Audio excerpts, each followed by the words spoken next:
Shalom à tous, que l'Éternel Dieu vous bénisse, que l'Éternel Dieu vous garde. Bienvenue donc à cet enseignement sur le Mora. On continue donc, et effectivement, et on approfondit les Écritures, et on écoute l'Esprit Saint pour nous former, nous façonner par rapport aux circonstances des temps actuels. Merci Seigneur, nous te rendons grâce dans le présent de choix, que ton nom soit béni, honoré de toujours partout. Nul n'est comme toi dans le ciel, et dans ta main bienfaisante. Merci Seigneur pour tout ce que tu vas nous donner aujourd'hui. À la gloire de ton saint nom, nous voulons ouvrir nos cœurs, Seigneur, afin que tu puisses écrire par ton Esprit Saint, oui, Seigneur, ta parole dans nos cœurs, dans nos vies, et qu'elle ne remonte pas au ciel sans avoir pleinement accompli ta volonté, mon Dieu, mon Père, dans le précieux nom du choix. Amen. Eh bien, on retourne dans Job et on va essayer de terminer Job en fait aujourd'hui. OK. Et nous sommes dans Job chapitre 30, verset 26. J'attendais le bien et le mal est arrivé. J'espérais la lumière et les ténèbres sont venues. Donc le mot mal, en fin de compte, il est là. Oui, bien sûr, vous le voyez. Donc on reviendra tout à l'heure sur en fait sur ce verset afin de le commenter en fait un peu et de voir que effectivement Job s'est toujours très bien comporté devant Dieu. Il a eu des petits moments de faiblesse, oui, mais il n'a jamais renier Dieu, effectivement. C'est donc très, très, très important, en fait, ici, avant, effectivement, la conclusion. Donc, allons donc voir le mot rat, en fait, la définition du mot rat, afin de l'approfondir, en fait, encore, en fait, ici, et de voir ce qu'il en est, en fait, ici, exactement. Bien. Donc, ici, je l'agrandis. Donc, on a corrigé un certain nombre de choses aussi, enfin, rajouté un certain nombre de commentaires. OK, et on l'a formalisé par écrit afin que vous puissiez, si vous le voulez, faire des copies d'écran, en fait, ici, OK, comme il vous convient. C'est extrêmement important. OK, donc, on est dans le mot ra. Le mot ra, en fin de compte, le voici. Resh Aïn, en fait, ici. OK, donc, je vous encourage à apprendre en fait l'alphabet hébreu. On va beaucoup travailler sur l'étymologie en fin de compte dans les temps qui viennent, dans les prochaines en fait leçons en fait aussi. Donc le mot ra en fait ici existe 663 fois, ok, dans 623 versets. C'est un adjectif, ok. Eh bien, on va parcourir tous ces versets. Oui, bien sûr, ceci est extrêmement important afin d'apprendre ce qui est bien de ce qui est mal. En fait, ici, c'est extrêmement important car l'Éternel Dieu nous demande de juger. Et comment on peut juger? En fait, ici, la seule manière d'être dans un jugement juste, c'est de juger comme Dieu juge. Voilà pourquoi il nous donne, en fait, ici, plein de versets en fait, où il nous montre comment il faut juger et il nous dit ceci c'est bien. Donc dans ce cas-là, il faut dire ceci est bien et il nous dit en fait cela est mal. Donc on dit à ce moment-là que cela est mal et on le prononce avec sa bouche. C'est très important afin d'apprendre à être comme le Père, comme le Fils, être un avec le Père et un avec le Fils. Puisque Yeshua a dit, en fait, ici dans Jean 17, je le rappelle, il dit au Père, je leur ai donné la gloire que tu m'as donnée, afin que eux soient un comme nous sommes un. Donc, pour devenir un avec le Père, il n'y a pas 36 solutions. Oui, bien sûr, c'est d'être transformé, façonné, fait à l'image qu'il veut, à son image, à la gloire, en fin de compte, à sa gloire, au travers de Christ Yeshua, par la puissance de l'Esprit de Dieu. Donc, le mal mauvais, ici, le mot, en fin de compte, existe pour la première fois dans Genèse 2:20, où là, il y a l'arbre de la connaissance du bien et du mal. L'arbre de la connaissance. Connaissance du bien d'un côté et connaissance du mal de l'autre. Extrêmement important. Si on veut apprendre à juger correctement devant Dieu, eh ben, il faut apprendre ce qui est mal et ce qui est bien. OK. Donc, le mot, en fait, ra veut dire mal, mauvais, ce qui est mal, ce qui est mauvais, ce qui est laid, grave. Nous sommes là dans cette 91e vidéo, ici, c'est la 91e. OK, ça en fait pas mal. OK. Et nous sommes à la 525e fois où l'on rencontre le mot ra. OK. Donc, il y en a 623 Vous voyez, il nous en reste un petit peu plus de 100, en fait, encore à voir. OK, et on les verra tous. On les verra tous parce que, en fait, ici, le but de cet enseignement, c'est en fin de compte de nous apprendre à juger d'une manière juste devant Dieu et ne pas se laisser entraîner par les fausses doctrines, les faux enseignements, la culture, en fin de compte, selon laquelle nous avons été élevés, formés et façonnés. Est-ce que c'est bien ou mal devant Dieu? Eh bien, il n'y a pas 36 solutions. Il faut vérifier. Donc, il faut vérifier. On peut dire que nous sommes tous effectivement dans l'erreur. Voilà pourquoi, en fait, ici, nous reprenons le taureau par les cornes et effectivement, ici, on revoit tous les versets où le mot rat, en fait, existe. OK. Selon, en fin de compte, les racines hébraïques de la foi, OK, la racine resh aïn, OK, resh aïn, vous la voyez là, est l'emblème de tout ce qui est terrestre, opaque ou mauvais. Donc, lorsque l'on voit le mot rat, effectivement, en hébreu, eh bien, ça nous parle de quelque chose, ou un mot qui commence par, en fait, ces deux lettres, eh bien, ça nous parle, en fin de compte, de ce qui est terrestre, opaque et mauvais, et il peut y avoir un développement avec la troisième lettre ou la quatrième lettre, s'il y en a une. OK. Donc, mais la racine principale, c'est effectivement les deux premières lettres, ou la première lettre. Mais généralement, les deux premières lettres. Donc ici, le mot rat nous parle de ce qui est terrestre, opaque et mauvais. Quand ce qui est terrestre, terrestre, c'est pas bon, évidemment, parce qu'effectivement, nous sommes destinés à être transformés, façonnés à l'image du Père et du Fils, à être un avec le Père et le Fils. Donc, il ne faut pas rester sur les valeurs terrestres. Il faut, bien sûr, elles ont leur raison d'être, on est d'accord, mais il faut s'élever spirituellement. OK? C'est ça qui est extrêmement important. Et ça ne se fait qu'au travers de Christ, évidemment.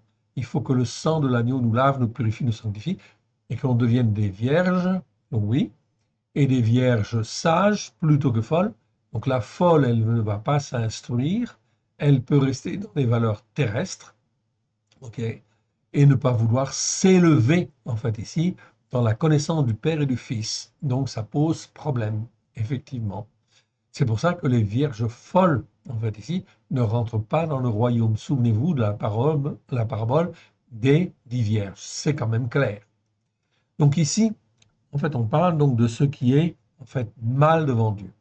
Ok, comme dans 1 Roi chapitre 11, verset 6, ok, où il est dit, en fait, très clairement, ok, où il est dit, Salomon fit ce qui est mal aux yeux de l'Éternel, il ne suivit point pleinement l'Éternel comme David son père.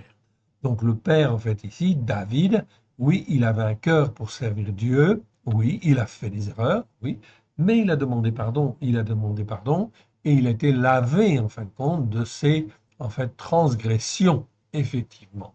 Ok. Donc, souvenez-vous, il a été adultère, et non seulement il a été adultère, mais il a fait tuer un de ses plus fidèles, effectivement, serviteurs, Uri, pour s'approprier sa femme. Donc, effectivement, en fait, ici, une telle transgression, si je puis dire, c'est plus là un péché, c'est une transgression. Eh bien, en fait, ici, c'est la condamnation à mort, oui, bien sûr. Donc, David a échappé, effectivement, à l'épée du malheur. Nous dit effectivement donc les psaumes. Le psaume, en fin de compte, ok, 51. Non, c'est pas le 51. Je n'ai plus le chiffre en fait en tête. Ok. Donc, un des psaumes. Ok. Non, c'est pas 51, c'est 149, pardon. Voilà. Donc, et Salomon fit ce qui est mal aux yeux de l'Éternel. Il ne suivit point pleinement l'Éternel, comme David son père. C'est très intéressant. Il ne suivit point pleinement. Au début, effectivement, Salomon, c'est un des rois qui a été les plus bénis sur la terre, à tel point qu'il était connu, en fin de compte, de tous les rois, en fin de compte, de la terre de l'époque. Et effectivement, en fait, ici, on venait à Jérusalem pour, en fait, voir même sa sagesse, tellement il était rempli de la sagesse de Dieu pendant, en fait, toute une grande partie de son règne. OK. Mais il ne suit pas pleinement l'Éternel. Donc, ce qui était intéressant ici, c'est de bien comprendre qu'il faut suivre pleinement l'Éternel, comme David, en fait, ici, l'avait fait. Et encore, ou encore comme dans Deutéronome 31, 29, où il est dit, en fait ici, ok, où il est dit, ok, c'est Moshe qui parle, il dit, car je sais qu'après ma mort, vous vous corromprez et que vous vous détournez de la voie que je vous ai prescrite, et le malheur finira par vous atteindre quand vous ferez ce qui est mal aux yeux de l'Éternel, au point de l'hériter par l'œuvre de ses mains, en fait ici, par l'œuvre de vos mains, pardon. Okay. Donc ce verset, en fait ici, c'est Moshe qui le dit, qui l'exprime dans Deutéronome, mais en fait, on peut dire exactement en fait la même chose avec Yeshua. Donc, lorsqu'il est en fait mort et il est ressuscité, il a été enlevé, en fait, on peut dire Moshe. En fait, dit Yeshua dit, car je sais qu'après ma mort, en fait ici, vous vous corromprez, ou après ma mort et ma résurrection, vous vous corromprez, vous vous détournerez de la voie que je vous ai prescrite. Le malheur finira par vous atteindre quand vous ferez ce qui est mal aux yeux de l'Éternel, au point de l'irriter par l'œuvre de vos mains. C'est tout à fait juste, oui, bien sûr, c'est biblique, en fait, ici. C'est une vérité qui se retrouve, en fait, tout le temps. Elle est valable, en fin de compte, elle était valable hier, elle est valable aujourd'hui, elle est valable demain. Donc, aujourd'hui, est-ce que, en fait, ici, les croyants écoutent la parole de Dieu comme, en fin de compte, Yeshua l'a enseigné et ses disciples l'ont enseigné au premier siècle? La réponse est non. Il y a très, très, très peu de gens qui vont dans ce sens-là. Oh oui, bien sûr. Voilà pourquoi nous vous exhortons, effectivement, à revenir au fondement et à retrouver comment dire, les valeurs du christianisme, en fait, ici, au premier siècle, qui est un christianisme juif, essentiellement juif, exclusivement juif en réalité. Okay. Car Yeshua était juif, les disciples étaient juifs, pour la plupart. Oui, les disciples étaient tous juifs. OK. Et effectivement, donc c'est très très important. Donc on était bien ancré sur la Torah, les prophètes et les psaumes. Aujourd'hui, les croyants, eh bien, ils ne sont pas effectivement ancrés sur la Torah, les prophètes et les psaumes, donc ça pose problème. Donc ça pose problème parce que ça veut dire que l'on fait ce qui est mal aux yeux de l'Éternel.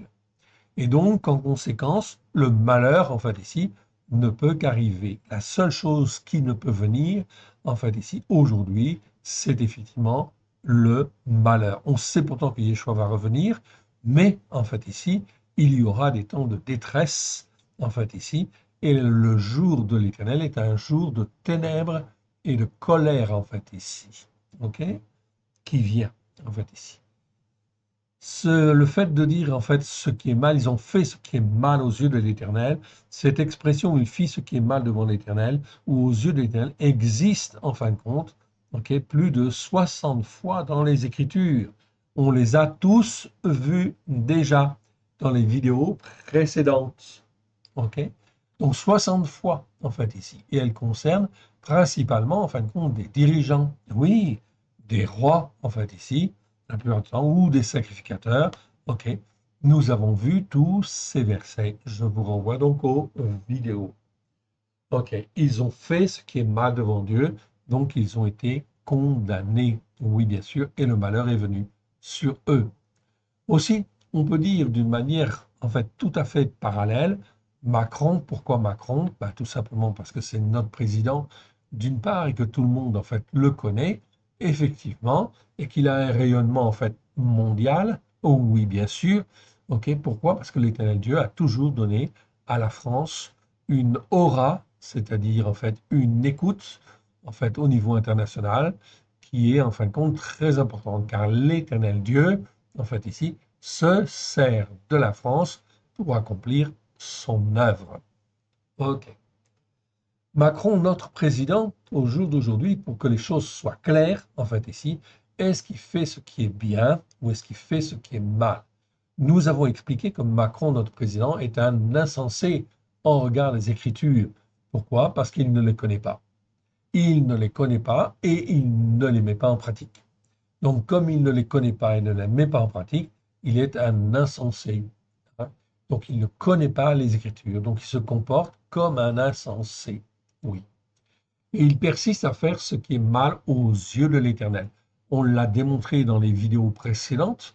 OK? Et là, on le rappelle en fait aussi d'une manière très importante, car les quelques semaines qui viennent en fait ici, sur le plan prophétique et au niveau international, eh bien, beaucoup de choses vont se passer et il est important que nous puissions avoir les yeux, en fait, que vous puissiez avoir les yeux sur Macron, notre président, afin de bien comprendre que l'Éternel Dieu est en jugement et qu'il est en train en fait, d'agir sur la terre pour que son plan s'accomplisse.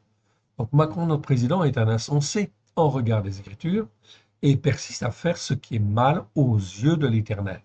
Donc ça veut dire que tout ce qu'il dit ou tout ce qu'il fait, eh bien, il ne faut pas le croire, oui, et en fait, compte, il vaut mieux faire l'inverse quelque part. Sa persévérance dans cette mauvaise voie le conduira, s'il continue, à prendre des positions de plus en plus hostiles à Israël dans les très prochaines semaines. Et nous le voyons en fait aussi là très récemment avec en fait ici, bien sûr, en fait ici la lettre que Netanyahou lui a envoyée d'une part et la réponse qu'il a faite, c'est vraiment en fin de compte très clair. On commentera un peu ceci. En effet, la dernière réponse de Macron à Netanyahou prouve l'endurcissement de notre président dans sa mauvaise voie, en fait, ici. Il s'oppose à la prise de Gaza alors que Netanyahou veut libérer Israël et les Palestiniens du joug du Hamas. Ou pourrais-je dire, l'Éternel, par la main de Netanyahou, en fait ici, veut libérer Israël et les Palestiniens du joug du Hamas. Qui oserait donc, en fin de compte, dans ce cas-là, s'élever, en fait ici, contre ce que l'Éternel est en train de faire au travers de Netanyahou. C'est exactement comme, en fait ici, comme cela, en fin de compte, oui, comme cela qu'il faut comprendre, en fait ici, la situation actuelle au Moyen-Orient, oui, bien sûr, selon les Écritures, oui, bien sûr. Car Netanyahou est le Premier ministre, mais pas n'importe quel Premier ministre, c'est le Premier ministre d'Israël. Ok. Et Israël est une nation, en fait, est le premier-né, et la nation choisie par l'Éternel, en fait, ici, depuis Abraham, Isaac, Jacob, pour être, en fait, ici, restauré sur sa terre et relevé, en fait, ici, à la gloire de l'Éternel. Donc, il y a bien une dimension messianique et prophétique qui va s'accomplir au travers, en fin de compte, d'Israël. Oui, bien sûr. Et on le voit, en fin de compte, automatiquement, en fait, ici, bien évidemment, car depuis 1948, la terre d'Israël, eh bien, en fin de compte, a été redonnée, pas complètement, mais en partie, en fin de compte, à Israël. C'est bien là, en fait, ici, la volonté de l'Éternel qui s'exprime, en fait, ici, oui, bien sûr, au travers des hommes. Maladroitement au travers des hommes, mais elle s'exprime quand même. On en comprend les grandes lignes. Donc depuis 1948, Israël, en fait, ici, a grandi, s'est équipé, en fait, ici, et aujourd'hui, en fait, une nation relativement forte, en fait, ici, dans la région, c'est la volonté de l'Éternel. Comment, en fin de compte, Israël, je rappelle, un petit territoire plus petit que la Bretagne, en fait, ici, peut-il mener la guerre et gagner la guerre? D'abord contre le Hamas, qui est dans une très mauvaise posture, ça n'est pas terminé avec le Hamas, ok, mais en fait, Israël s'est battu contre le Hezbollah, il l'a défait, et s'est battu contre l'Iran, en fait, ici, qui est une nation terroriste, oui, bien sûr. Comment, en fait, ce petit pays a-t-il pu, en fin de compte, défaire, en fait, ici, ces organisations terroristes? Et les Houthis, en fait, aussi, bien sûr. Ok, les Houthis, pardon. Eh bien, en fin de compte, tout simplement parce que la main de l'Éternel est derrière. Donc, évidemment, on doit pouvoir voir, et c'est très clair, en fait, ici, que, en fait, l'Éternel Dieu est derrière tout cela. En fait, ici, oui, bien sûr. Donc, l'Éternel Dieu veut relever, en fait, Israël. OK. Donc, c'est très important, en fait, de bien comprendre ça. Ok. Donc, on peut dire que Netanyahou fait donc ce qui est bien devant l'Éternel. Il ne le fait pas forcément parfaitement, mais il est dans la ligne, en fin de compte, de l'Éternel, en fait, quand même, dans les grandes lignes, Et effectivement, c'est bien en fait l'Éternel qui est derrière. La position insensée de Macron, en fait ici, Macron qui s'oppose, en fait, il ose s'élever ici, démontre dans les faits qu'il ne fait absolument pas, il ne fait absolument pas ce qu'il faut pour défendre les Juifs et Israël. Oui, bien sûr. La position de Macron, notre président, devrait être de soutenir en fait Israël. Oh, oui, bien sûr. Or, en fait, vous voyez qu'il fait totalement en fait l'inverse. C'est donc très important. Je souligne cela. Il fait ce qui est mal devant l'Éternel. Il est inconscient du danger qui plane sur les sociétés judéo-chrétiennes, et notamment en France. Oui, bien sûr, car le fait de vouloir proclamer un État palestinien, en fait ici, c'est en fait ici comme si on récompensait le Hamas de tout en fait ce qu'il avait fait en fait ici depuis le 7 octobre, le massacre du 7 octobre. Donc on récompense en fait une organisation terroriste et on lui dit oui, vous aurez effectivement un pays, etc. OK, au Moyen-Orient, etc. OK, donc tout ça c'est très très mauvais effectivement en fait ici. Ce n'est pas la volonté en fait de l'Éternel en tout cas en fait ici. Il est inconscient en fait du danger qui plane sur les sociétés judéo-chrétiennes. Le problème que en fait ici Israël a rencontré avec le Hamas, c'est un problème en fin de compte qui va se retrouver dans toutes les sociétés judéo-chrétiennes. Pourquoi? Eh bien, tout simplement parce qu'il y a en fait ici toute une population arabo-musulmane qui a émigré, mais qui a émigré avec ses connaissances, en fait ici, sa religion, ou en fin de compte ses traditions, qui en fin de compte ne sont pas conformes en fin de compte au modèle judéo-chrétien. Donc, il y a effectivement une tension énorme qui va se faire effectivement dans les prochaines semaines et les prochains mois, et cela va monter en fait en France, évidemment. Donc, le fait de prendre position pour Israël était une excellente chose, mais malheureusement, Macron a pris la position inverse, en fait, ici, en disant, en fait, ici, non, on va, en fait, voter pour un deuxième État, un État palestinien, effectivement, au Moyen-Orient. En faisant cela, on s'élève contre la volonté de Dieu, en fait ici, et contre Israël, donc contre les Juifs. Donc forcément, cela va attiser la haine en fait du Juif partout dans toutes les nations. Donc on va voir une montée de l'antisémitisme extrêmement forte dans les très prochaines semaines.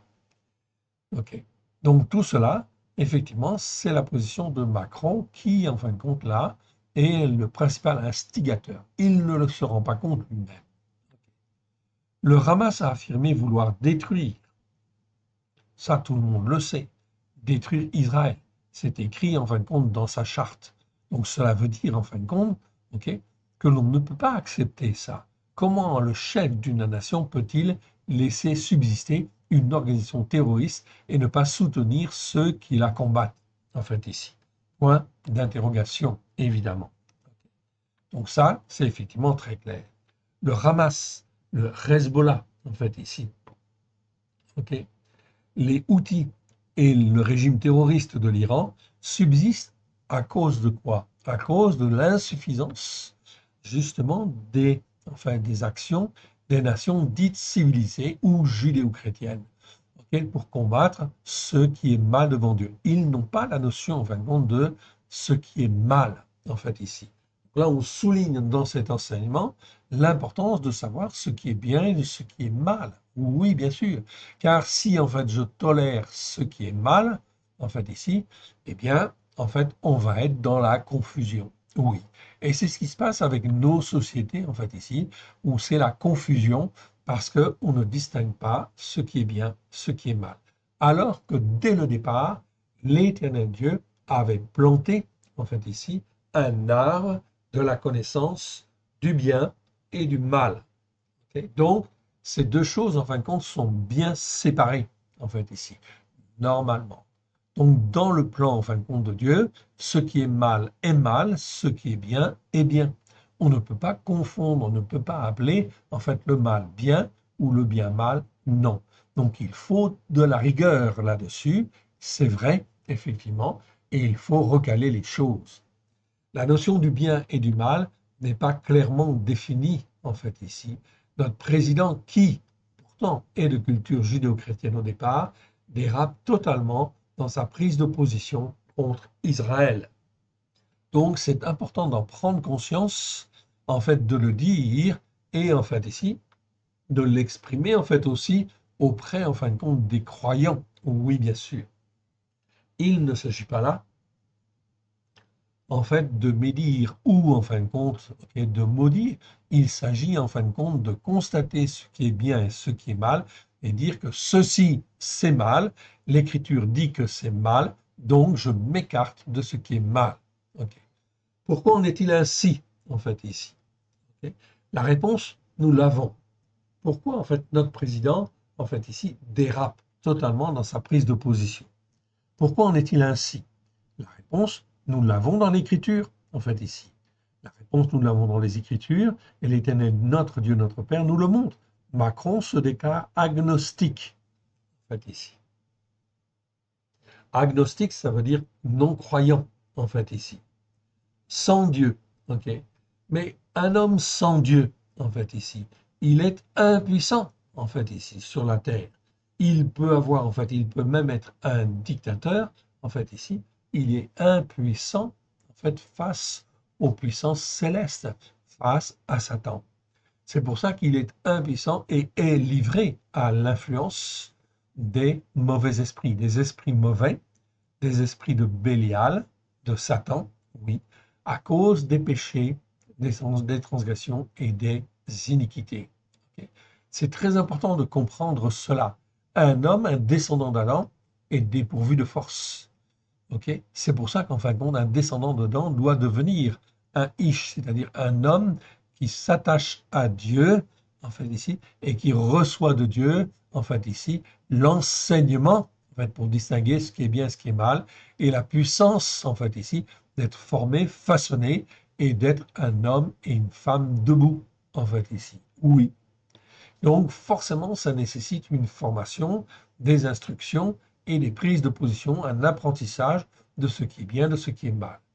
Netanyahou, dans ce combat contre le Hamas, fait pleinement ce qui est agréable en fait à l'Éternel. Oui, bien sûr, c'est évident. En regard des Écritures, si on approfondit les Écritures, on voit bien en fin de compte que l'Éternel Dieu ne veut absolument pas en fin de compte qu'une organisation terroriste puisse dominer sur la terre, mais que ceux qui croient en lui puissent comprendre en fait ce qu'il faut faire devant l'Éternel et combattre ce qui est mal. Okay, c'est extrêmement important. Donc le combat d'Israël, c'est en fait ici un combat contre le mal, contre ce qui est mal. Donc l'Éternel Dieu est en train de montrer au travers d'Israël comment il faut combattre ce qui est mal, ce qui est notamment le terrorisme. Pourquoi? Parce que le terrorisme va se retrouver en fait ici dans toutes les nations. Et oui, donc voilà pourquoi, en fait, ici, l'Éternel prépare, en fait, ici, les nations à comprendre, en fin de compte, ceci. Fort heureusement, en fait, ici, ok. Donc Netanyahou, dans ce combat contre le Hamas, fait pleinement ce qui est agréable à l'Éternel en voulant éliminer le Hamas de la bande de Gaza. Oui, donc on ne peut pas être contre. Donc la position de Macron, en regard de ça, est en fait ici vraiment une erreur, en fait ici. Spirituellement, c'est une erreur. Fort heureusement, Trump soutient Netanyahou. Donc, en fait ici, et Trump, c'est aussi quelqu'un qui est élevé selon les valeurs judéo-chrétiennes.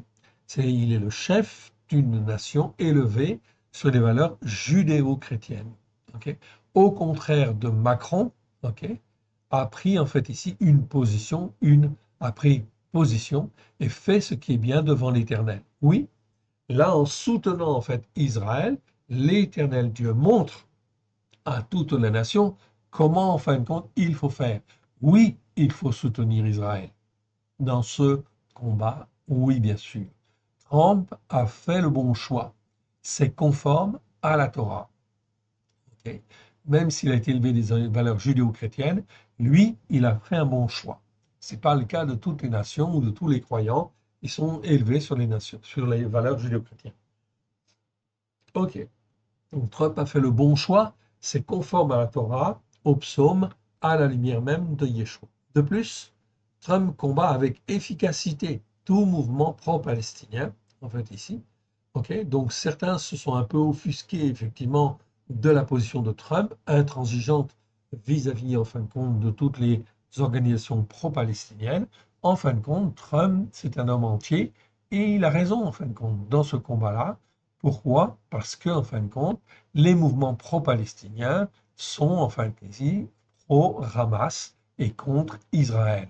Donc forcément, il faut combattre cela et combattre cela à la racine. De plus, Trump combat avec efficacité tout mouvement pro-palestinien. Il fait là ce qui est bien devant l'Éternel.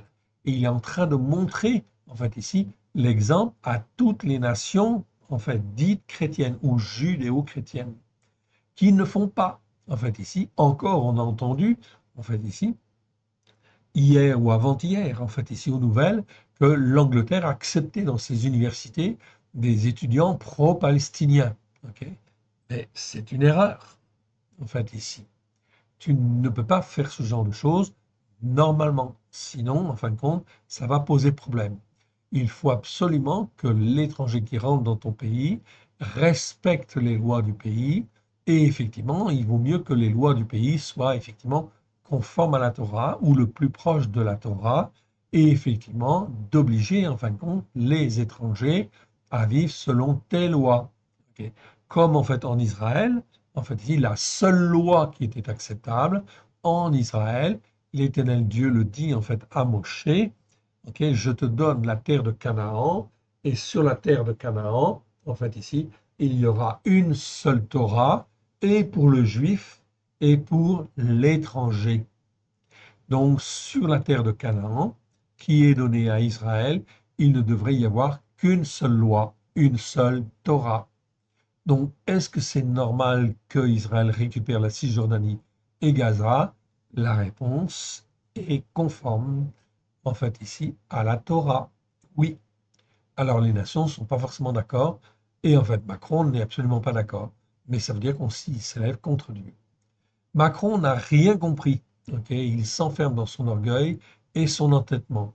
La position de Trump vis-à-vis d'Israël est évidemment la position que la France et notre président auraient dû avoir devant l'Éternel. Voilà pourquoi, en fin de compte, ici, nous présentons ces deux hommes, en fait, ici, pour vous montrer, en fait, la différence, en fait, ici, de ce qui est bien et de ce qui est mal devant l'Éternel en regard de la Torah. Oui, bien sûr, à la lumière de Yeshua. Et même selon les Écritures, c'est la France qui est censée être spirituellement élevée pour montrer l'exemple aux nations. Donc là, on voit que la France, elle a manqué à tous ses devoirs. Et au travers de Macron, en fait ici, en fait ici, c'est en fait l'exemple de l'échec. Et même selon les Écritures, c'est la France qui est censée être spirituellement élevée pour montrer l'exemple aux nations. Ainsi, par les faits, la France a totalement manqué son appel devant l'Éternel. Ok. Macron, en 2025, est l'incarnation de cet échec spirituel. Ok. Échec spirituel devant l'Éternel. Donc c'est un échec pas partiel, c'est un échec complet, en fait, ici. Donc il place la France complètement à côté de sa destinée, en fait, ici. Donc c'est extrêmement grave pour Macron, mais extrêmement grave pour les Français, en fait, aussi. Oui, bien sûr. Car les Français ne sont pas, en fin de compte, dans la majorité, hostiles, en fait, aux Juifs et hostiles à Israël. Non, en fait, ici. Okay. Tout au moins, j'en suis persuadé. Mais il faudrait effectivement que les croyants se réveillent, évidemment. En 2025, en ce jour, toutes les nations de culture judéo-chrétienne sont jugées. Déjà, c'est écrit, les condamnations sont là. Donc elles sont jugées et condamnées pour leur mauvais choix. C'est pour cela que Macron apparaît comme le chef de file de ceux qui s'élèvent contre l'Éternel en ce moment sur le plan international. Donc ici, Macron prend la tête. Oui, mais il prend la tête d'une rébellion, en fait, ici, contre l'Éternel. comment ça va se terminer cette histoire? Ben, en fin de compte, selon les Écritures, c'est très clair, hein, c'est effectivement en fait un échec, et en fin de compte, c'est la ruine, c'est la destruction, en fait, ici. Rappelons, l'Éternel a promis la terre de Canaan à Abraham, à Yitzhak, à Jacob et à leur descendance. Oui ou non? Ok, c'est bien écrit dans la Torah. Nombre 34, ok, on l'avait vu ce chapitre. Nombre 34 décrit, confirme et décrit les limites de la terre de Canaan. C'est pour ça que je vous l'avais montré dans une des vidéos précédentes. Donc je vous renvoie à cette vidéo. Nombre 34 décrit, confirme et décrit les limites de la terre de Canaan qui a été donnée à l'Éternel par Israël. Okay, la responsabilité donc des nations, en fait ici, était depuis 2000 ans, en fait ici, depuis la destruction du temple, on va dire, de montrer l'exemple à Israël, l'exemple en fin de compte de Christ, en fait ici, qui a tout accompli, et d'aider au rétablissement d'Israël, rétablissement annoncé de nombreuses fois par les prophètes. Donc on voit dans les prophètes de très nombreuses fois que l'Éternel Dieu revient en fin de compte à Israël.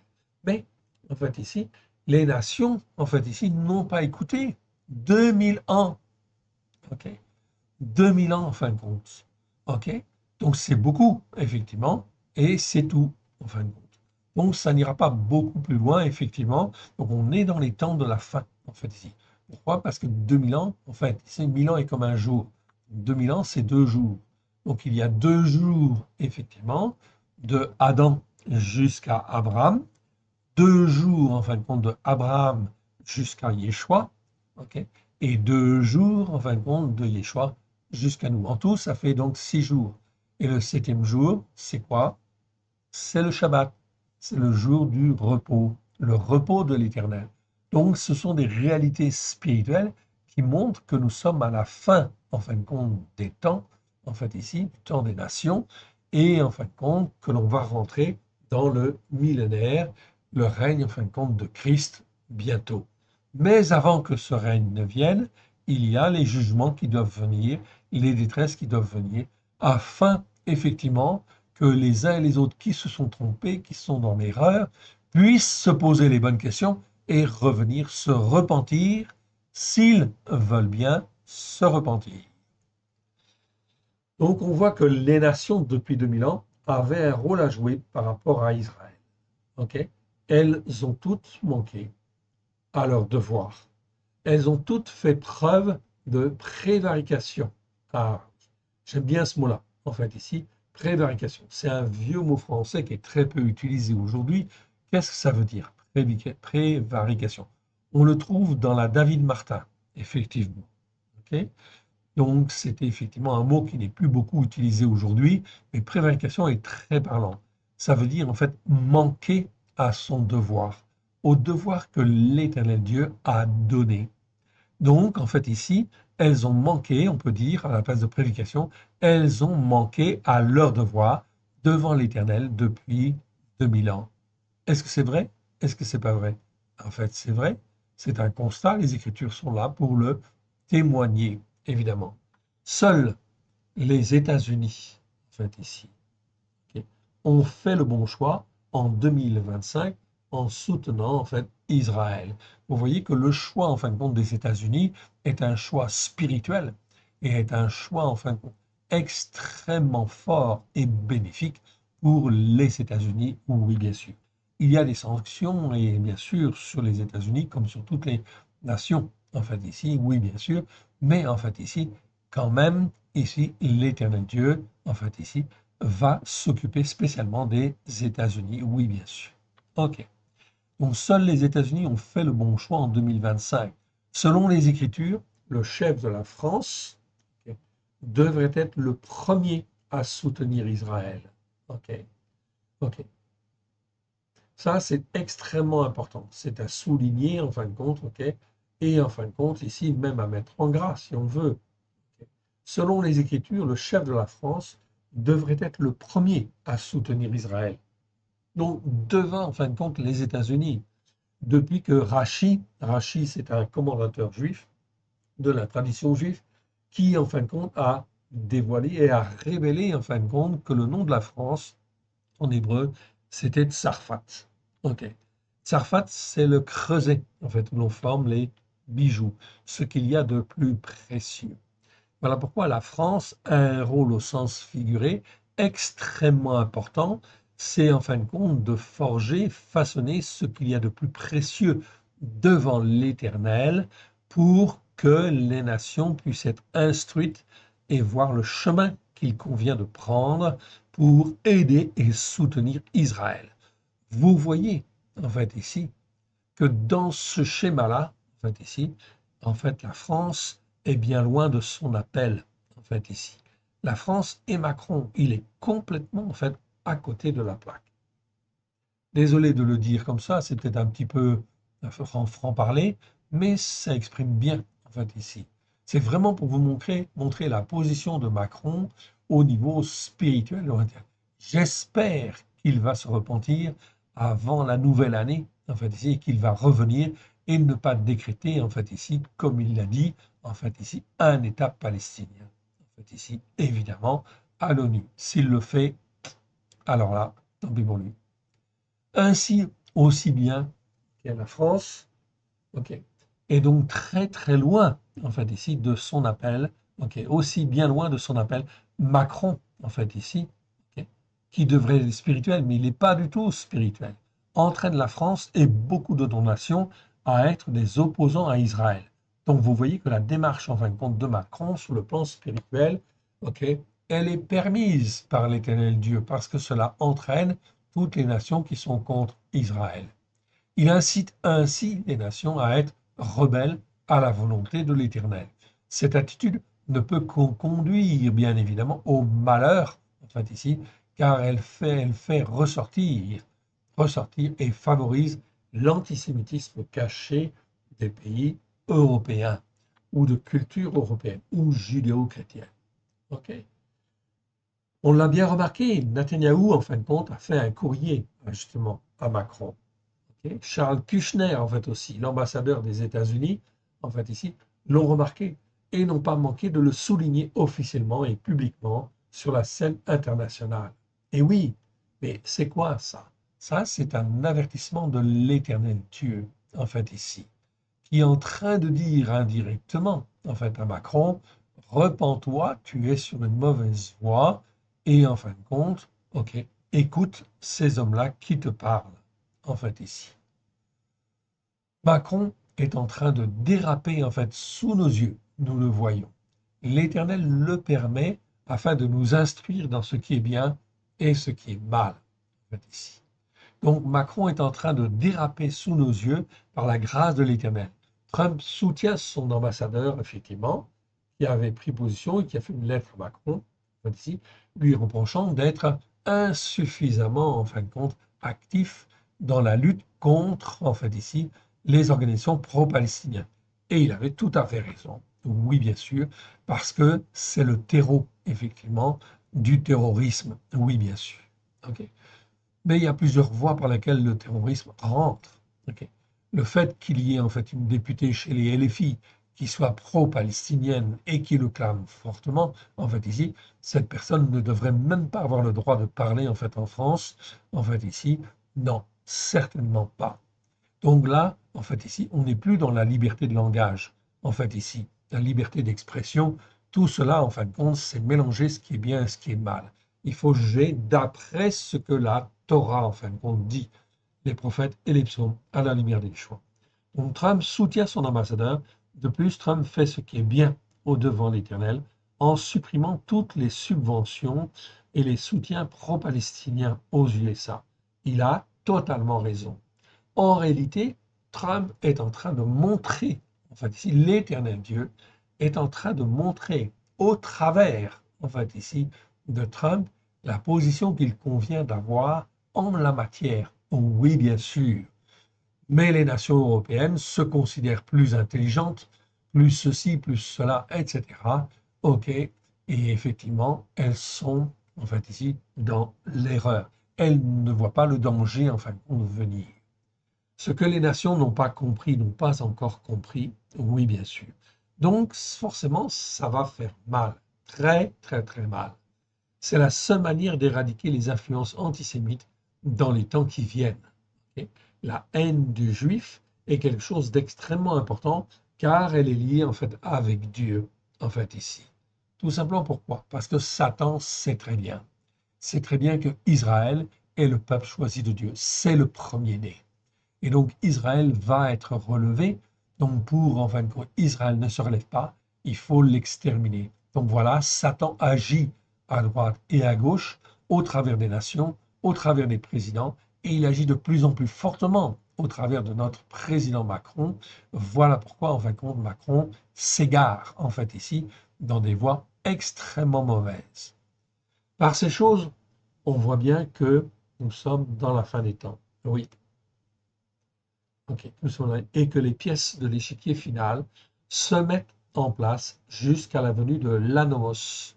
Anomos, c'est le terme grec, en fait, ici, ok, qui nous parle, en fait, anomos. Nomos, ça veut dire loi, ça veut dire Torah, en fait, ici.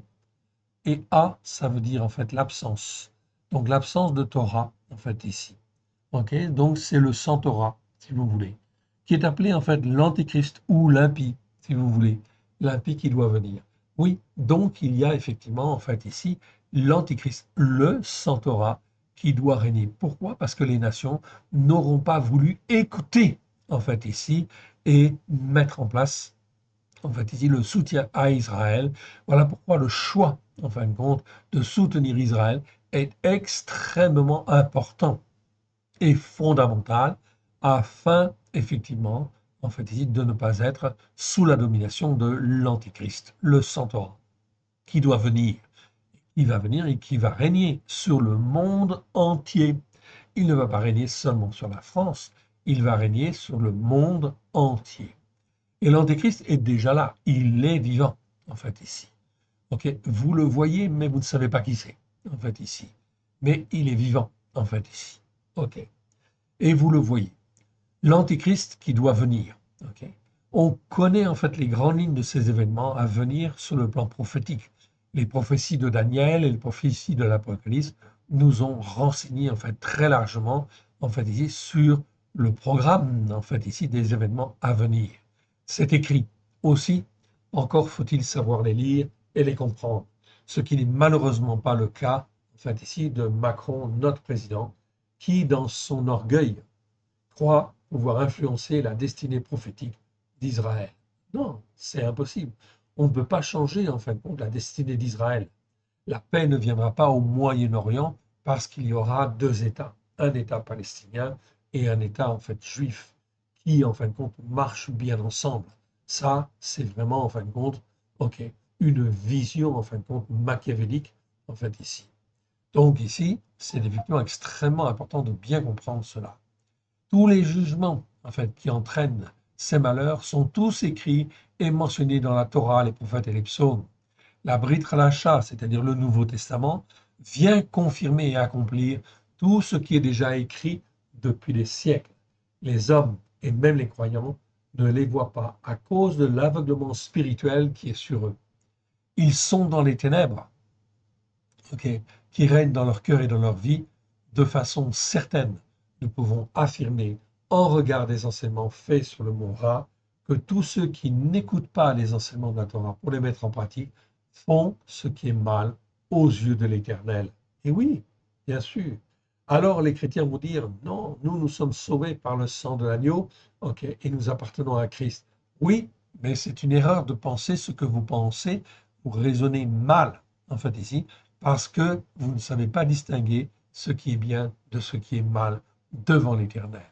Certes, nous sommes sauvés par le sang de l'agneau, oui, ok, c'est ce que nous écrivons en fin de compte ici et que nous affirmons en fait ici. Très très important. Certes, nous sommes sauvés par grâce, par le sang de l'agneau, mais pour être formés, façonnés à l'image du Père et du Fils. Quand tu donnes ton cœur et ta vie à Yeshua, que tu reçois Yeshua comme Seigneur et comme Sauveur, est-ce que tu es un avec le Père? Est-ce que tu es formé, façonné pour distinguer ce qui est bien et ce qui est mal, en fait, devant l'Éternel?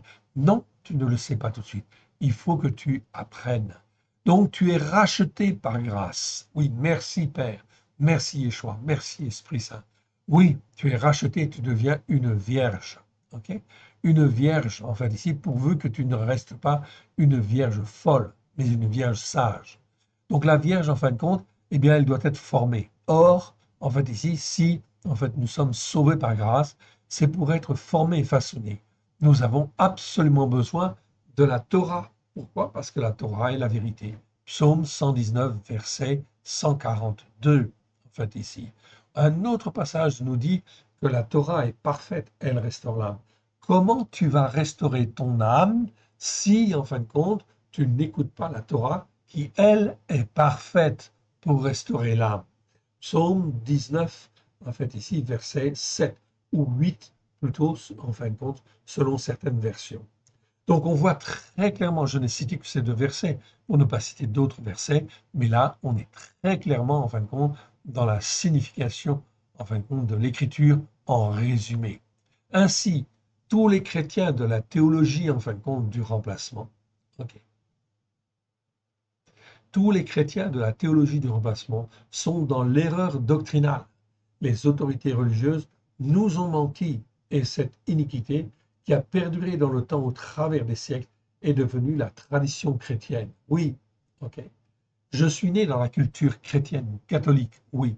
Et en fin de compte, on nous a menti. Je dis merci Seigneur parce qu'il m'a arraché de cette tradition. En fait, ici, je ne suis plus sur la montagne catholique.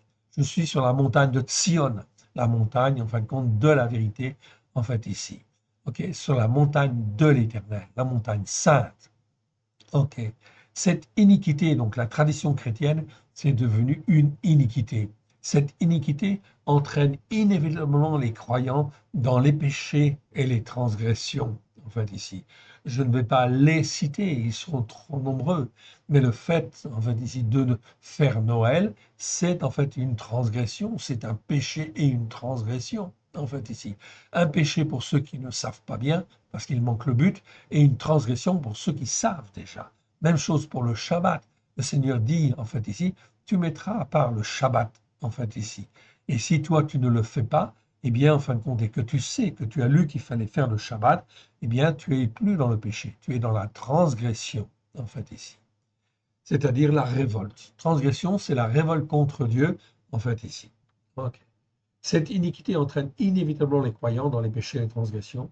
C'est pourquoi Yeshua, en son temps, avait traité d'hypocrites, ok, hypocrites, en fait, ici, les pharisiens et les scribes, c'est-à-dire les responsables spirituels de son temps, en son temps, parce que par leur tradition, ils avaient annulé la Torah. On est en 2025 exactement dans la même situation, la même perversion religieuse, en fait, ici, quelque part. C'est simple, en fait, on va comprendre quand même. Ok. Donc il faut écouter avec son cœur et mettre en pratique pour être sauvé, bien évidemment, par grâce. Ok, nous sommes sauvés par grâce, mais pour être en fait ici, restés dans le salut. Mais chaque croyant n'est pas obligé de continuer à marcher dans le mensonge. C'est ce que nous souligne exactement Yeshua en parlant des vierges folles et des vierges sages. Mon frère, ma sœur, tu es racheté. Si tu veux continuer à être une vierge folle, c'est ton choix, tu es libre. Si tu veux devenir une vierge sage, alors il faut écouter, apprendre ce qui est mal et en fait à distinguer ce qui est mal de ce qui est bien. Revenons au mot rat. Nous avons vu qu'il existait une variante de ce mot rat, ok, en hébreu. Ok. Donc ra, c'est ici, resh aïn, c'est le mot ra'a. Ok. Donc ra, je ne rentre pas trop dans le détail, et ça veut dire en fait ici malheur. On avait vu ça dans les vidéos précédentes. En définitive, selon les Écritures, le malheur en fait ici ra'a est notamment très clairement la conséquence en fait des péchés, des transgressions, des iniquités qui perdurent dans le temps. Ça entraîne systématiquement en fin de compte le malheur. En fait ici systématiquement, en fait ici, le malheur. Pas peut-être le malheur, systématiquement le malheur. Voilà pourquoi nous, Français, en fait ici, nous sommes en août 2025, en fait ici, nous sommes le 27 août 2025, et bien, en fin de compte, nous allons rentrer dans une période, en fait ici, de malheur beaucoup plus intense, en fait ici, qui va, en fait ici, arriver, oui, bien sûr. On retrouve en fait aussi ce mot dans l'expression Raya, Ra'a. Raya, Ra'a. Vous l'avez ici en hébreu, vous l'avez ici en phonétique. Raya, Ra'a. En fait, ici. Donc ça veut dire Raya, et ça veut dire Ra'a, en fait, ici. OK? Donc souvent traduit par bête féroce dans Genèse 37-20, Genèse 37-33, OK? Ou encore une bête ou un animal sauvage dans Ézéchiel 34-25. OK? Mais cette expression, dont j'avais en fait donné plus de détails dans les vidéos précédentes, mais je m'arrête en fait là et je continue en fin de compte sur cette expression. Cette expression a un sens figuré ou spirituel particulier que l'on peut traduire par une bête de malheur ou encore mieux, un être par qui le malheur arrive. Ok. Voilà, en fait ici, ce que je veux souligner. De qui parle-t-on alors dans les versets des prophètes lorsqu'on parle en fin de compte des calamités, en fait ici, qui viennent? Eh bien, on vous parle en fin de compte de l'épée, de la famine, de la peste et des bêtes féroces. Mais en réalité, non, en fait ici. Raya, Ra'a, ça nous parle en fin de compte d'animaux ou des êtres vivants par qui le malheur arrive.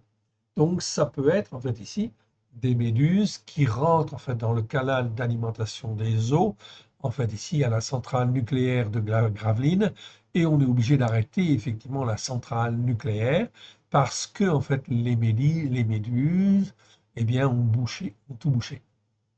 Eh oui. Donc, l'Éternel Dieu a toutes sortes de moyens à sa disposition pour amener le malheur. Là, il n'y a pas eu de conséquences graves. Ok.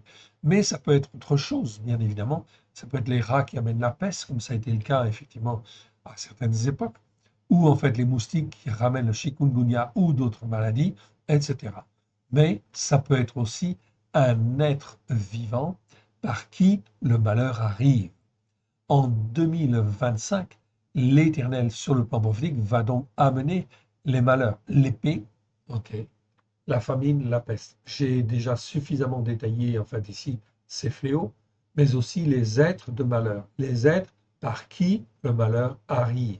Car le jour de l'Éternel est un jour de ténèbres, de colère, nous dit Yeshua. Alors l'Éternel Dieu est particulièrement en colère contre la France et contre les Français pour ne pas avoir soutenu, en fait, Israël. Et oui, or, vous voyez qu'au travers de Macron, en fait, ici, la France prend une position, en fin de compte, carrément opposée à ce qu'elle devrait, en fait, faire. Ok. Donc ça, c'est l'Éternel qui nous montre, en fait, Macron, ok, un homme insensé, à titre d'exemple. C'est un être par qui le malheur arrive. Oui, bien sûr. Macron est un être par qui le malheur arrive. Oui, tout à fait. C'est bien ce qui arrive avec la dissolution de l'Assemblée. Il a amené le malheur sur le gouvernement de la France. Oh oui, bien sûr, je ne reviens pas dessus, mais ce n'est pas fini. OK? Regardez bien, en fait, ici. Depuis, il ne montre aucun signe de repentance car par rapport à sa prise de position par rapport à Israël, par rapport à Netanyahou, mais bien au contraire, il est en train de s'endurcir dans sa mauvaise voie. Dans son inconscience, Macron, animé par l'orgueil et une soif de pouvoir, s'élève contre Poutine. Comment, en fin de compte, ici, un gouvernement peut-il s'élever comme cela? C'est bien, en fin de compte, là quelque chose qui ne va pas. Oui, bien sûr. Comment croyez-vous que cela va se terminer? Par son orgueil, Macron conduit la France et les Français à la guerre. Oui, mais les flots débordés, en fait, ici, de la guerre, en fait, ici, de la famine, de la peste, de l'épée, seront au-delà seront au-delà de ce que les hommes pensent, de ce que les hommes pensent. Ils sortiront même du sein de la France, car Macron n'a pas su veiller et craindre l'Éternel des armées qui règne sur la terre et dans les cieux. Donc l'Éternel Dieu veille, oui bien sûr, il veille sur Israël et il veille en fait sur les Juifs, oui bien sûr. Ok. Macron a jusqu'à la nouvelle année pour se repentir et changer de voie. Nouvelle année, c'est donc bientôt, en fait, ici. Selon le calendrier juif, en fin de compte, ici, c'est en fait ici vers le 23 septembre, par là. OK? Donc, attention, en fait, ici, vous verrez bien, regardez bien ce qui va se passer, en fin de compte, d'ici là, et en fin de compte, en espérant qu'une chose, c'est que Macron puisse changer, en fin de compte, de position. Je le souhaite pour lui, en fait, ici, ok, et je le souhaite pour la France, en fait, aussi. Et je souhaite que les Français se réveillent, en fait, aussi, et se réveillent pour soutenir, en fait, Israël, oui, bien sûr, et ne plus être dans la folie, en fait, ici, ok, en fait, des hommes qui ne sont pas des croyants, en fait, ici. Ok. L'histoire est toujours un perpétuel recommencement. En fait, ici. Macron a jusqu'à la nouvelle année pour se repentir et changer de voie. L'Éternel le lui a dit au travers de la bouche de Netanyahou, dans le courrier même que Netanyahou, en fait, a donné, en fait, ici, a envoyé. Il lui a laissé, effectivement, jusqu'à la nouvelle année. L'histoire est toujours un perpétuel recommencement, en fait, ici. La défaite de la France est arrêtée, en fait, ici. C'est une réalité spirituelle. La défaite de la France est arrêtée. Elle sera humiliée. Elle sera humiliée parce qu'elle n'a pas écouté. Et en fin de compte, elle n'a pas écouté pour être un soutien pour Israël. Voilà pourquoi les croyants doivent se lever. Ensuite, nous avons vu d'autres mots hébreux formés sur la racine ra. Ok. Le verbe ra'a, en fait, ici, qui nous parle de faire du mal. Ok. Notamment au ifil, le verbe, en fait, ici, veut dire faire du mal ou faire le mal. Ok. Nous avons vu ensuite le mot ro'a, en fait, ici, très important. Ro'a, qui existe 19 fois dans 19 fois. Vous voyez, en fait, ici, c'est la même racine. Ici, vous avez Resh Aïn, ok, avec un patar, en fait, ici, comme voyelle en dessous. Ici, vous avez, en fin de compte, Roa, vous n'avez pas les mêmes voyelles. C'est les mêmes lettres, mais ce n'est pas les mêmes voyelles. Ok. C'est un Olam et puis en fait, ici, un patar. Donc, résultat des courses, ça se prononce Roa. Ok. Cette vocalisation, ce sont les Juifs qui, effectivement, l'ont mis en place afin que l'on puisse lire les Écritures et les interpréter, en fait, ici. Donc, je dirais, sans les Juifs, ok, aucun chrétien ne connaîtrait la parole de Dieu, en fait, ici. Ou tout au moins une version, même si, en fin de compte, elle n'est pas tout à fait correcte, en fait, ici, et jamais, en fait, il n'aurait eu la connaissance. Voilà pourquoi tous ceux qui se disent chrétiens doivent, en fait, ici, aux Juifs quelque chose, en fin de compte, d'extraordinaire. C'est, en fait, ici, le fait d'avoir pu connaître la parole de Dieu ou d'en avoir pu en entendre, en fait, ici, une version, en fait, ici.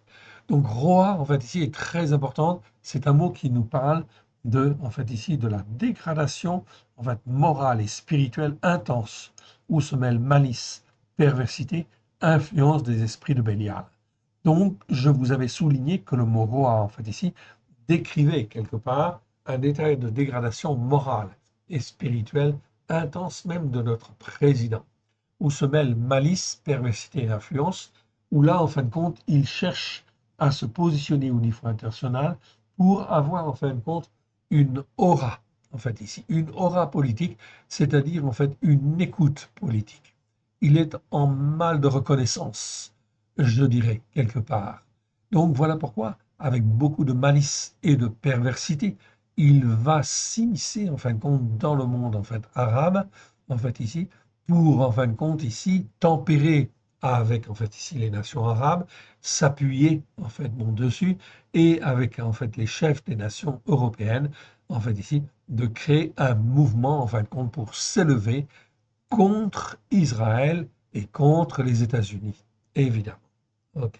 Donc, c'est effectivement très mauvais parce que cela ouvre la porte à l'influence de mauvais esprits, esprit de Satan, esprit de Bélial, esprit d'antisémitisme, oui, bien sûr, de haine des Juifs, oui, bien sûr. Voilà pourquoi ces choses-là vont arriver, malheureusement, sur la France.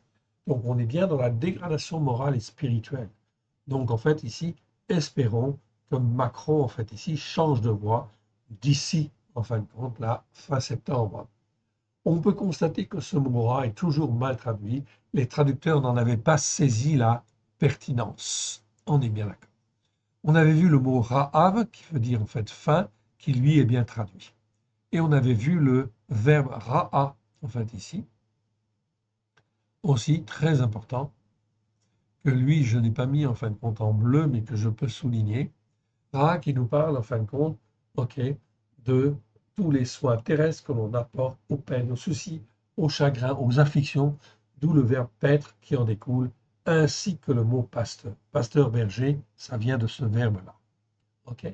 Ainsi, selon les Écritures, la responsabilité d'un pasteur est de prendre soin de ses brebis, oui, afin qu'elles soient élevées dans la connaissance, en fin de compte, de Dieu, pour, en fait, ici, avoir, et, en fait, ici, la vie.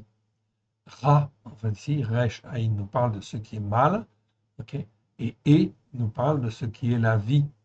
Ok. Donc, c'est très important. Les mots hébreux sont, en fait, absolument merveilleux dans leur signification. Ok. Donc ici, le mot ra nous parle aussi, hein, on parle de, bien sûr de s'occuper des brebis, mais ça peut vouloir dire conduire, comme en fin de compte ici, l'Éternel Dieu conduit Jacob, en fait ici. Ou en fin de compte ici, conduire, diriger, en fait ici, avec un cœur sincère, comme David dirigea avec un cœur intègre, en fait ici. Donc, évidemment, en fait, ici, on voit bien que David, c'est pas seulement spirituel, c'est aussi, en fin de compte, un chef d'État, en fait, ici. Donc, c'est tout à fait juste, c'est qu'un chef d'État a aussi une responsabilité spirituelle, en fait, ici. C'est pas la même, en fait, ici, qu'un pasteur ou qu'un prêtre, mais il devrait travailler main dans la main sur la Torah, les prophètes et les psaumes, à la lumière de Yeshua. Oui, bien sûr. OK. Quand notre Seigneur Yeshua viendra, il gouvernera, Michée chapitre 5, verset 4, on le voit ici, en fait ici, il se présentera et gouvernera, en fait ici, avec la force de l'Éternel. Donc on voit bien ici, ce commentaire, il était un peu plus long que les autres fois, mais c'est important parce qu'il fait un résumé et en fin de compte, il place bien en fait la situation en fait actuelle, en fait ici, par rapport au niveau, par rapport à Israël et sur le plan en fait prophétique. Oui, bien sûr. OK. Ce qui nous concerne au premier chef. Donc ici, le verset 26, en fait ici, OK, je vais reprendre à partir du verset, donc je ne vais pas reprendre, je vais laisser. Donc ici, dans ce passage, en fait ici, Job est affaibli. Oui, bien sûr. Mais jamais il ne renie, en fin de compte, ici, l'Éternel. Mais il se demande, verset 20, je crie vers toi et tu ne me réponds pas. Je me tiens debout et tu me lances ton regard. Ok, verset 21, tu deviens cruel contre moi, tu me combats dans la force de ta main, tu me soulèves, tu me fais voler au-dessus du vent et tu m'anéantis au bruit de la tempête, car je le sais, tu me mènes à la mort, au rendez-vous de tout ce qui a vie. Mais celui qui va périr n'étend-il pas la main? Celui qui est dans le désastre n'implore-t-il pas du secours? Ok, n'avais-je pas des larmes pour l'infortunité? Mon cœur n'avait-il pas pitié de l'indigent? En fait, Job rappelle en fait ici comment il était et jamais, jamais il ne renie l'Éternel. Verset 26, j'attendais le bien et le mal est arrivé. J'espérais la lumière et les ténèbres sont venues. Mes entrailles bouillonnent sans relâche. Les jours de misère affligeante m'ont surpris, en fait, ici. Jamais dans son langage, Job ne renie l'Éternel. Sa foi est là, en fait, ici. On continue parce que je voudrais terminer Job quand même, en fait, ici. OK. Donc, on va au suivant, on arrive au chapitre 31, en fait, ici. OK.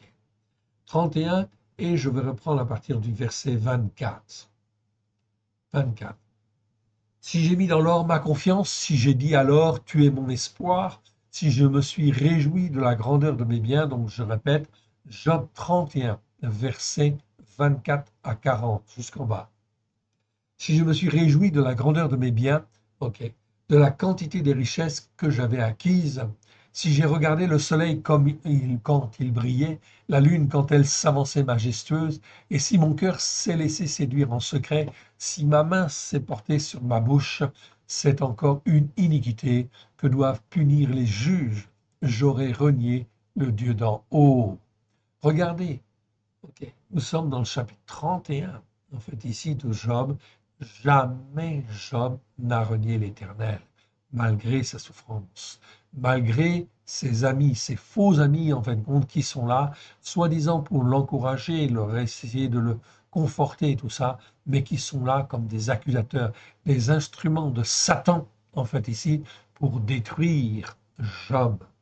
Regardez, nous sommes dans la même situation aujourd'hui, en fait, ici. Israël, en fin de compte, ici, doit être soutenu, encouragé par des amis. Au lieu de cela, la plupart, en fin de compte, des nations dites judéo-chrétiennes sont comme des faux amis vis-à-vis d'Israël. On a là un parallèle spirituel extraordinaire, en fait, ici, qui montre justement que les amis vont être condamnés, mais que toutes les nations qui, en fait, ici, se comportent mal vis-à-vis d'Israël, eh bien, vont être condamnées. Verset 30. Jamais je n'ai permis à ma langue de pécher et demandé sa mort avec serment. Verset 29, pardon, j'ai oublié de le lire. Ai-je été joyeux du désastre de mon ennemi? Ai-je sauté d'allégresse quand, en fait, le mal l'a atteint? Jamais je n'ai permis à ma langue de pécher, de demander sa mort avec serment. Les gens de ma maison ne disaient-ils pas, où est celui qui n'a pas été rassasié dans sa chair? L'étranger passait-il la nuit dehors? N'ouvrais-je pas ma porte aux voyageurs? Ok. Job était toujours là pour aider, pour soutenir. Verset 33. Comme Adam, ai-je caché mes transgressions et renfermé mes iniquités? Vous voyez que la notion, en fin de compte, de péché, de transgression, d'iniquité était connue du temps de Job, ok, même des amis de Job. Aujourd'hui, les chrétiens, en fin de compte, ne savent même pas ce que c'est la différence entre un péché, une transgression, une iniquité. Vous voyez l'état spirituel dans lequel nous avons été élevés, en fait ici, c'est lamentable, pitoyable. Verset 34. Ai-je eu peur de la multitude? Ai-je craint le mépris des familles, me tenant à l'écart et n'osant franchir ma porte? Oh, que n'ai-je quelqu'un qui m'écoute? Voilà ma défense toute signée. C'est que le Shaddai me réponde et que l'homme qui me cherche querelle rédige son mémoire. Je le porterai sur mon épaule, je l'attacherai sur mon front comme une couronne, je lui rendrai compte de tous mes pas, okay, je m'approcherai de lui comme un prince. Si Materadamix, c'est-à-dire ce sur quoi il a travaillé, en fait ici, pour être un homme debout, crie contre moi, que mes sillons versent des larmes. Si j'en ai mangé le produit sans l'avoir payé, et que j'ai attristé l'âme de ses anciens maîtres, qu'ils y croisent des épines au lieu du froment, de livrer au lieu de l'orge. Fin des paroles de Job. Ok. Donc, très bien. Vous voyez ici, en fin de compte, que Job n'a jamais, jamais, jamais péché devant l'Éternel. OK. Alors, on passe au chapitre 35. OK. 35, où là, c'est Eliphaz de Théman qui parle. OK. Eliphaz de Théman, un quatrième individu qui est là, et qui, en fin de compte, est plutôt jeune et qui voit comment les amis, en fin de compte, ok, de Job, en fait, ont réagi et il va critiquer les amis de Job. Mais cet homme est pareillement, en fin de compte, un, comment dire, quelqu'un d'orgueilleux, de présomptueux et, en fin de compte, il est là et il parle mal, en fait, ici. Il vient en rajouter. Après que l'Éternel lui a adressé ces paroles à Job, donc en fait, ici, l'Éternel va parler à Job et va le réconforter. Oui, bien sûr. Et à ce moment-là, il y a un autre homme qui vient. Ok, l'Éternel dit à Eliphaz de Théman, ma colère est enflammée contre toi. Pardon. Ok. L'Éternel parle à Eliphaz de Théman. Ah oui, on est dans le 42. Autant pour moi. On est à la fin du chapitre. Fin du chapitre. C'est la fin, c'est la conclusion. C'est donc très bien. Après que l'Éternel eut adressé ces paroles à Job, l'Éternel dit à Eliphaz de Théman, ma colère est enflammée contre toi et contre tes deux amis, Réa. Ce sont des faux amis, en fin de compte, qui sont là. Ce sont, en fin de compte, des croyants. On est bien d'accord. Effectivement, des croyants qui, quand même, en fait, ont une connaissance, en fin de compte, des Écritures, mais en réalité, on ne peut pas traduire par ami. On pourrait dire connaissance, mais c'est pas le bon nom non plus, en fait, ici. Donc, c'est des amis, en fin de compte, mais des amis lointains, en fait, ici. OK, ou pas très proches, parce que vous n'avez pas parlé de moi avec droiture. Donc, vous voyez, en fin de compte, que l'Éternel condamne déjà ces hommes-là, comme l'a fait mon serviteur Job. Prenez maintenant 7 taureaux et 7 béliers, allez auprès de mon serviteur Job, et offrez pour vous un sacrifice d'élévation. Job, mon serviteur, priera pour vous, et c'est par égard pour lui seul que je vous traiterai, pas selon votre folie. Donc ces hommes-là, en fait, ces 3 hommes, ces soi-disant 3 amis, ont en fin de compte, en fait ici, été dans la folie. Ils ont mal parlé. Ok. Car ne vous avez pas parlé de moi avec droiture, comme l'a fait mon serviteur Job. Eliphaz de Théman, Bildad de Shua et Tsophar de Nahama allèrent et firent comme l'Éternel le leur avait dit. Et l'Éternel eut égard à la prière de Job. Job, comme c'est un homme qui a un cœur bon, en fait ici, il va intercéder en fait pour eux. L'Éternel rétablit Job dans son premier état. Quand Job eut prié pour ses amis, ici l'Éternel fait en fait ici agir Job eut prié pour ses amis, l'Éternel lui accorda le double de tout ce qu'il avait possédé. Les frères et les sœurs et les anciennes connaissances, ici, c'est le mot yada, en fait, ici. C'est pas ami, c'est traduit dans la seconde par ami, mais c'est pas le même mot, en fait, ici. Mais là, on peut parler de connaissance, parce que yada, ça veut dire savoir, connaître. Donc, les anciennes connaissances, en fait, ici, qui est de Yov, donc je réduis, en fait, ici, les anciennes connaissances en fait de Job, ok, vinrent tous le visiter. Ils mangèrent avec lui dans sa maison. Ils le plaignirent et le consolèrent de tous les malheurs, en fait, ici. Donc, je retrouve ici donc, le mot malheur, le mot mal, malheur, en fait, ici. Ok, que l'Éternel avait fait venir sur lui. Chaque homme lui donna un kessita et chaque homme un anneau d'or, en fait, ici. Pendant ces dernières années, Job reçut de l'Éternel plus de bénédictions qu'il n'en avait reçu dans les premières. Il posséda 14 000 en fait, brebis, 6 000 chevaux, 1 000 paires de têtes de gros bétail et 1 000 ânesses. Il eut 7 fils et 3 filles. Il donna à la première le nom de Yemima, en fait, ici. Ok. Les noms sont à étudier aussi. En fait, elles ont une signification particulière. À la seconde, celui de Ketsia, en fait, ici. À la troisième, celui de Keren, Apuk, etc. Ok. Il n'y avait pas dans tout le pays d'aussi belles femmes que les filles de Yov. Leur père leur accorda une part d'héritage parmi leurs frères. Yov vécut après cela 140 ans. Il vit ses fils et les fils de ses fils jusqu'à la 4e génération. Job mourut âgé et rassasié de jours. Tout cela, en fin de compte, pour dire ici que les amis de Job sont exactement, en fin de compte, ici des faux amis, bien sûr. Au lieu de consoler et soutenir, en fin de compte, ici, Job, ils l'enfoncent. Ils l'enfoncent, c'est exactement ce que font, en fait, ici, Emmanuel Macron, en fait, ici, avec, en fait, ici, toutes les nations, les autres nations, et l'ONU, etc. Tout cela, en fin de compte, sont en fait ici comme des faux amis, en fait ici, des hommes et des femmes qui sont là pour détruire en fait Israël. En réalité, ils sont sous l'influence de l'ennemi, de Satan, dans le but, en fin de compte, de détruire Israël. Comme en fin de compte, Satan voulait détruire effectivement, en fait ici, Job, mais l'Éternel ne l'a pas permis. De la même manière, de la même manière, l'Éternel ne permettra pas que Israël tombe. Israël, en fin de compte, va être relevé et va être béni, béni largement. Le livre de Job est extrêmement intéressant et tout à fait d'actualité prophétique, bien sûr. Mais il faut, en fait, ici, que ces nations qui se sont levées contre Israël et qui accusent Israël se repentent, en fait, ici, devant l'Éternel.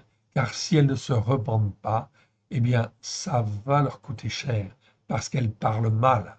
Elles parlent mal contre Israël. La plupart du temps, les nations écoutent, en fait, ici, ce que, en fin de compte, le Hamas dit, mais pas, en fin de compte, ce que l'Éternel Dieu dit. Alléluia. On va, en fin de compte, ici, dans le verset suivant, et on va s'arrêter là. Donc là, on arrive, en fin de compte, dans, en fait, ici, Proverbe chapitre 1, en fait, ici, verset 16. Proverbe 1, chapitre 16. OK. Car leurs pieds courent au mal, et ils ont hâte de répandre le sang. Donc, on verra tout ça. La semaine prochaine, on aborde en fait les proverbes.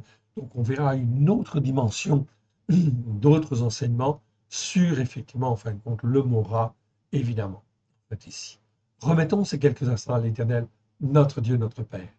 Père très saint, nous te rendons grâce en le précieux nom de Jean. Nul n'est comme toi dans le ciel. Tu es notre Dieu et nous sommes tes enfants. Sans toi, nous ne pouvons rien faire. Étends ta main bienfaisante, Seigneur, que ce qui n'est pas de toi dans le nom d'Yeshua s'en aille dans les lieux arides. Que ce qui est de toi soit loin de grâce et de vérité, au travers de Yeshua, ton Fils bien-aimé, et que cela puisse trouver dans chacun de nos cœurs un terrain favorable afin d'y être planté, de, en fait, ici, produire des racines et en fait de s'élever, de nous former, de nous façonner à la gloire de ton Saint-Nom. Que nous puissions apprendre à être des hommes et des femmes debout pour te servir, te glorifier, toi, le seul vrai Dieu, et celui que tu as envoyé. Et tends ta main, ta bienfaisante, mon Dieu, mon Père, dans le précieux nom de Yeshua. Alléluia. Que ta volonté s'accomplisse. Alléluia. Dans nos cœurs, dans nos vies. À la gloire de ton Saint. Alléluia. Amen. Shalom à tous. Que l'Éternel Dieu vous bénisse, que l'Éternel Dieu vous garde. Shalom, shalom.